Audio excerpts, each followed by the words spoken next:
بسم الله الرحمن الرحيم. عن ابن عباس أن رسول الله صلى الله عليه وآله وسلم قال: ولو أن رجلا صحن بين الركن والمقام فصلى وصام ثم لقي الله وهو مبغض لأهل بيت محمد دخل النار. رواه الحاكم. হযরত আব্দুল্লাহ ইবনে আব্বাস রাদিয়াল্লাহু আনহু বর্ণিত রাসূল পাক সাল্লাল্লাহু আলাইহি ওয়াসাল্লাম ইরশাদ করেছেন, যদি কোনো ব্যক্তি কাবা শরীফের রুকনে হাজরা আসওয়াদ ও মাকাম ইব্রাহিমের মাঝে অবস্থান করে, নামাজও যদি আদায় করে, রোজাও যদি পালন করে, আর যদি আহলে বাইতের প্রতি বিদ্বেষ রাখে, বেয়াদবি রাখে এবং সেই অবস্থায় সে মৃত্যুবরণ করে, তার কোনো কিছু কাজে আসবে না, সে জাহান্নামে প্রবেশ করবে। হুজুর আকরাম সাল্লাল্লাহু আলাইহি ওয়া সাল্লাম নূরানী হাদিসে পাক আপনারা শুনেছেন যে আহলে বাইত আল্লাহর নবী পরিবারের স্মরণ থেকে বিচ্যুত হতে হতে মানুষের দিলের মধ্যে গোমরাহি এমনভাবে ভর করে যে ওনাদেরকে স্মরণ করাও মানুষের কাছে আনুষ্ঠানিক হয়ে যায়। স্মরণ করা আর আনুষ্ঠানিক স্মরণ করার মতো ফরক আছে। যে না পারতে স্মরণ করা, মানুষ কি বলবে আমরা যদি না বলি, না করি।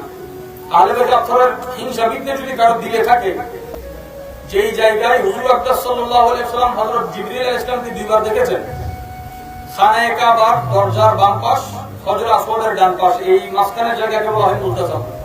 এই মুলতাজামের মধ্যে দোয়া করলেই কবুল। এটা এত কবুল জায়গা। জিবরিল আলাইহিস সালামকে হুজুর বলেছেন, আমি এখানে দেখেছি জিবরিল দুইবার নিজের সিনা লাগিয়ে বসে আছে।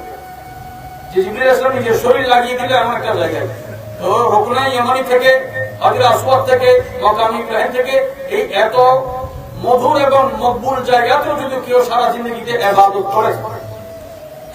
করে, রোজা রাখে দিনের বেলায় এবং সারা রাত নামাজ পড়ে, এমন বান্দা মওত পর্যন্ত ইবাদত করলে তার ইবাদত কবুল হবে না।